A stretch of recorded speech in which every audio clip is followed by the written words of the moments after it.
हमारे नए chief justice बन चुके हैं। भारत में आप सभी जानते हैं सरकार के 3 अंग हैं, जिसमें से कार्यपालिका, विधायिका और न्यायपालिका है। और न्यायपालिका में सबसे ऊपर है सुप्रीम कोर्ट, और सुप्रीम कोर्ट में होते हैं कई सारे न्यायाधीश होते हैं, जिसमें एक मुख्य न्यायाधीश होते हैं। टोटल 34 न्यायाधीश हैं अभी वर्तमान में, जिसमें से एक मुख्य न्यायाधीश का पद है।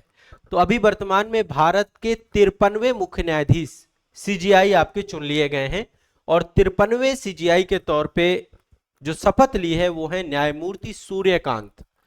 दिमाग में बैठा के चलिएगा, इनसे क्वेश्चन पूछता है। एक तो क्रम आपको पता होना चाहिए, 53वें बने हैं, और न्यायमूर्ति सूर्यकांत अभी ये शपथ ग्रहण आपका हुआ है।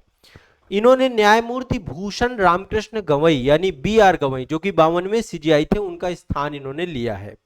अब देखिए, आप सभी जानते हैं कि भारत में जो ये पद है आपका मुख्य न्यायाधीश का, इस पद में नियुक्ति करने का काम होता है राष्ट्रपति का। ठीक है, राष्ट्रपति ही नियुक्ति करते हैं। तो आमतौर पे आप एक बात समझिए, भारतीय संविधान में आर्टिकल 124 है। ये पूरा टॉपिक आपका किससे जुड़ता है? भारतीय संविधान 124। आप लोगों को मैं एक होमवर्क दे रहा हूं, आप लोग आर्टिकल 124(2) जरूर पढ़िएगा। ये मैंने पॉलिटी वाली क्लास में डिटेल से पढ़ाया है। बाकी आर्टिकल 124(2) आप पढ़िएगा, और ये वाला करंट अफेयर्स अपडेट कर लीजिएगा। ठीक है, आमतौर पे जो पूरी प्रक्रिया होती है, प्रोसेस होती है, पहले नोटिफाइड कर दिया जाता है कि कौन सीजीआई बनेंगे, यानी एक अधिसूचना जारी की जाती है। तो ये अधिसूचना काफी पहले जारी कर चुके हैं, और मैं इस पे करंट अफेयर्स पे क्लास भी ले चुका हूं आपका। इसमें पूरी तरीके से इन्वॉल्व होता है केंद्रीय विधि मंत्रालय, है ना, उसका न्याय विभाग होता है। न्याय विभाग के द्वारा राष्ट्रपति बाद में स्वीकृति देते हैं, न्याय विभाग के द्वारा रिकमेंडेशन किया जाता है प्रॉपर। तो आमतौर पे हमारे देश में जो मुख्य न्यायाधीश होते हैं, मुख्य न्यायाधीश के चयन का जो आधार है वो है वरिष्ठता का क्रम। टोटल 34 ही न्यायाधीश है ना, 33+1, तो 34 न्यायाधीश हैं मुख्य न्यायाधीश सहित। तो वरिष्ठ, जो सबसे वरिष्ठतम होंगे, उन्हीं को मुख्य न्यायाधीश के पद पर जो है लाया जाता है। आयु आप सभी को पता है 65 वर्ष होती है। तो हमारे जो देश के मुख्य न्यायाधीश हैं वो कौन बन चुके हैं? न्यायमूर्ति सूर्यकांत बन चुके हैं। अब एक बार थोड़ा सा मैं संविधान की बात, चूंकि मैंने आप लोगों को ये टास्क दिया है कि आप मेरा क्लास कर लीजिएगा। यदि आप फाउंडेशन बैच में जुड़े हैं तो वहां पे पॉलिटी की क्लास आपको मिलेगी। पॉलिटी की क्लास में आर्टिकल 124 जहां पे मैंने पढ़ाया हो उसको डिटेल में पढ़िएगा, ताकि आपको ये करंट का बैकग्राउंड पता चल जाएगा। बट फिर भी मैं यहाँ पे आपको बता देता हूँ, नियुक्ति के लिए प्रावधान है आर्टिकल 124(2) में, वहां पर न्यायाधीशों की नियुक्ति के बारे में बात की गई है। ठीक है, और मुख्य न्यायाधीश भी इसी आर्टिकल 124(2) के तहत ही होते हैं। नियुक्ति राष्ट्रपति द्वारा की जाती है, और वरिष्ठतम जो सीजीआई होगा वरिष्ठतम व्यक्ति ही बनता है, आप सभी को पता है। और साथ में थोड़ा सा न्यायाधीश की सेवा का आधार भी बनता है कि एक्चुअल में उनका सर्विस काल कैसा रहा है। ठीक है, एक पारंपरिक प्रथा बन चुकी है, कोई कानूनी आवश्यकता नहीं है। आमतौर पे जो सीजीआई आपके, जैसे अभी जो सीजीआई थे न्यायमूर्ति भूषण रामकृष्ण गवई साहब, BR गवई साहब, तो उनके द्वारा रिकमेंड किया गया कि भैया अगले सीजीआई कौन बनेंगे। एक परंपरा बन चुकी है, पारंपरिक प्रथा बन चुकी है कि जो सीजीआई रिटायर हो रहे होंगे वही नए सीजीआई की घोषणा करते हैं। ठीक है, और योग्यता क्या होती है, कौन सा व्यक्ति है जो कि सीजीआई के तौर पे बनता है, सीजीआई के पद के तौर पे जाता है? तो सबसे पहले योग्यता क्या है? भारत का नागरिक होना चाहिए। जो भी सीजीआई बनेगा भारत का नागरिक होना चाहिए।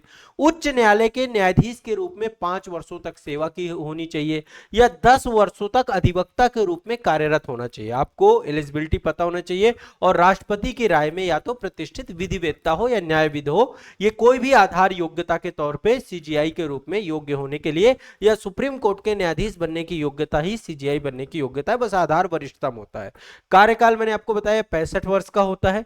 कोई निश्चित कार्यकाल नहीं है, क्योंकि न्यायाधीश की नियुक्ति और सेवा निवृत्ति जो है उसकी तिथि पर निर्भर करते हैं। तो ओवरऑल 65 वर्ष की आयु तक इनका जो है कार्यकाल होता है। सीजीआई का कार्यकाल फिक्स नहीं है, कई बार टेन्योर बहुत कम होता है, बहुत छोटा होता है, क्योंकि मान लीजिए बने ही और 65 वर्ष को लेकर 2 ही महीने बचे, 3 ही महीने बचे, तो 3 महीने का ही कार्यकाल रहेगा। अभी जो वर्तमान में सूर्यकांत जी है, अभी लगभग अगले साल रिटायर होंगे, तो ओवरऑल काफी टाइम है और लंबे समय काल तक रहेंगे। ये आयु के ऊपर है कि कितनी कम आयु में आप जो है सीजीआई के पद पर आते हैं। तो सीजीआई की कोई आयु नहीं तय है।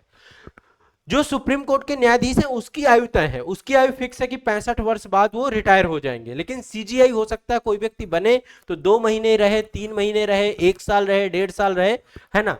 तो अब चूंकि इस पद पे आना एकमात्र सीट है और सबसे बड़ी एक तरीके से सबसे बड़ा पद है न्यायपालिका का, मुख्य न्यायाधीश का पद होता है, तो कम ही आयु रहती है, अमूमन 1 साल 1.5 साल मैक्सिमम आप मान सकते हैं, या 2 महीने 3 महीने 4 महीने 6 महीने का कार्यकाल भी होता है आमतौर पे।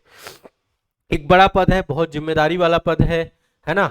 और एक चीज और यहाँ पे बता देता हूं मैं आपको, न्यायाधीश को हटाया भी जा सकता है। 2 आधार है, या तो कदाचार या अक्षमता, है ना। मुख्य न्यायाधीश केवल राष्ट्रपति द्वारा संसद के दोनों सदनों से कोई प्रस्ताव पारित हो जाए, जिसको हम आमतौर पे जो मीडिया वगैरह में चलता है महाभियोग, आमतौर पे महाभियोग पूरे संविधान में एक व्यक्ति के लिए ही है, वो है राष्ट्रपति के लिए। आर्टिकल जो है आपका महाभियोग केवल एक व्यक्ति के लिए है, दिमाग में बैठा के चलना है, वो है राष्ट्रपति के लिए।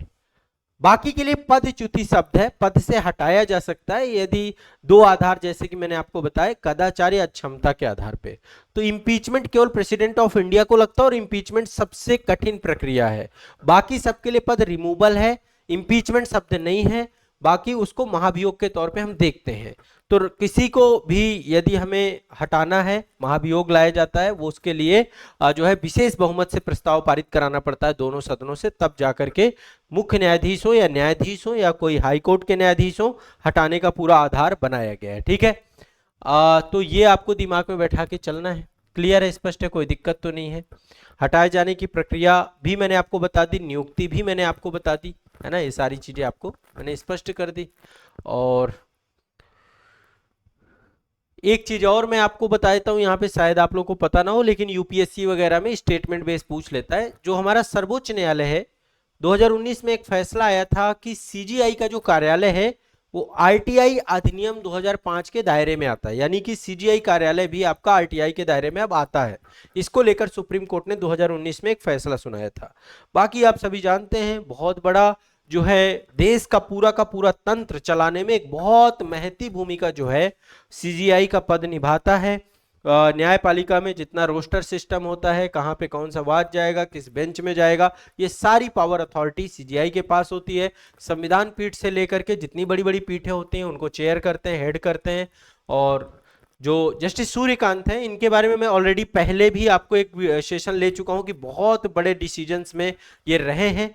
ठीक है, जनरली जो आपसे प्रश्न पूछा जाएगा, सिर्फ यही प्रश्न पूछा जाएगा कि वर्तमान में न्यायमूर्ति कौन बने हैं, और दूसरा न्यायमूर्ति से जुड़े हुए कुछ आपके तथ्य और फैक्ट आपको पता होने चाहिए। जो मैंने बताया कि आर्टिकल 124 आप पढ़ लीजिएगा, मेरी क्लास या नोट्स आपने जो भी बनाए हैं उनसे आप उसको थोड़ा सा डेप्थ में जाकर के देख लीजिएगा। ठीक है, तो एक खबर आपकी ये है, इसको लेकर कोई भी टेंशन नहीं होनी चाहिए। क्लियर है, स्पष्ट है सभी बच्चों को, कोई दिक्कत नहीं है। बहुत इंपॉर्टेंट करंट अफेयर्स है, और ये महामहिम राष्ट्रपति हैं द्रौपदी मुर्मू जी।